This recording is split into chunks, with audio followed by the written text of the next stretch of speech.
Congratulations. This is just so much fun to watch, and I can't imagine that you didn't have the time of your life making this film. I had a great time making this film. I mean, it's one of those films that's going to go down in the diary as good time, good time, good time.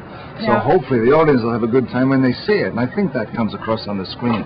You see a bunch of actors who are just, you know, hamming it up out there and just enjoying what they're doing. And of course, I think most important for an actor, it's location, location, location. Well, it can be. I mean, I don't know. It's story, story, story. I mean, you know, because you can have great location and a crappy script, crappy whatever. Yeah. This was a win-win situation. This was a movie that came to me. I liked it, and I hung with it. And we had one director who kind of just disappeared overnight.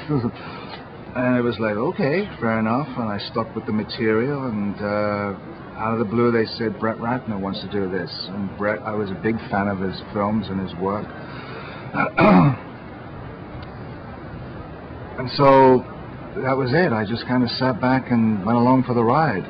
The script it needed a lot of work, and Brett brought a lot of heart to it and brought in good writers. And then Selma came on board, Woody. Yeah, I mean, the chemistry between all of you is fantastic. And I'm wondering, I mean, when you get on a set with somebody like Selma Hayek, okay, not tough to look at, have to agree, I mean, but how do you know that that chemistry is going to work? You've worked with a lot of actors. You don't. You have no idea. You just hope for the best. I mean, you can get it in the first kind of meeting. You can tell someone when you see them on the screen.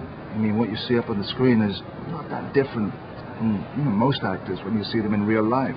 And she has a lot of, I don't know, compassion and sensuality, feeling, good heart. And she, she's got her own little kind of prima donna diva-esque ways. But it's always done with such a sense of humor that you can't help but fall in love with her. Yeah.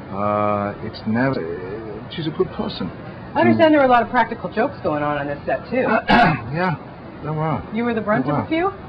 I was a brunt, yeah. Yeah. They just wanted to get Brosnan. I'm an easy target. You're an easy target, huh? Yeah, I guess.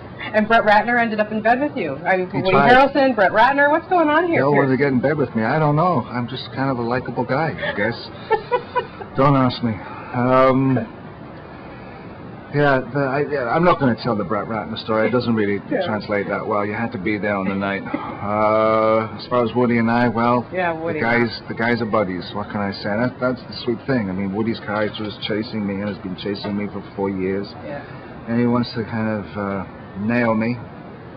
And the missus throws me out, and I end up in his bed. Yeah, it's a good scene. I liked it a lot. Now, I have to say, I like you with the scruffy look. I really do. The no-shaving thing really works very well for you. Was that enjoyable, not having to have to shave every day? Well, yeah. I mean, it's...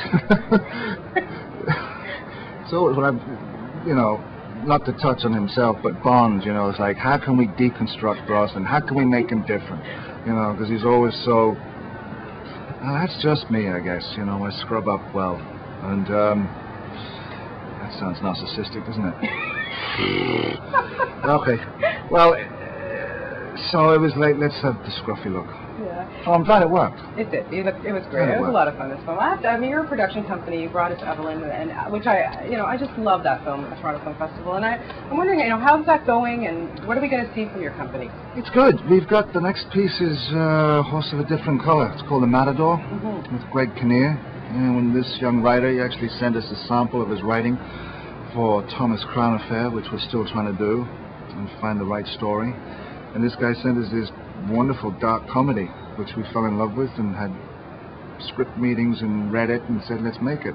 So we went off to Mexico City, and it's about a hitman having a nervous breakdown. Oh, that sounds great. Who meets this businessman, Greg Kinnear, and they become buddies, kind of. It's funny. It's got heart, and it's quirky. Excellent. And I mean, all your Canadian fans are just, whether you're to address the rumor of the Bond thing or not, but when you look back at your Bond experience, what was the best memory that you could take back from that for you?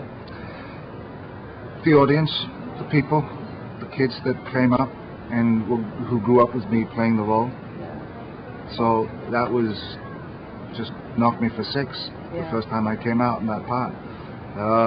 Fond memories of it. The people I met, the crews that I worked with. Yeah. Great time in your life, I'm sure. Superb. Onwards and upwards.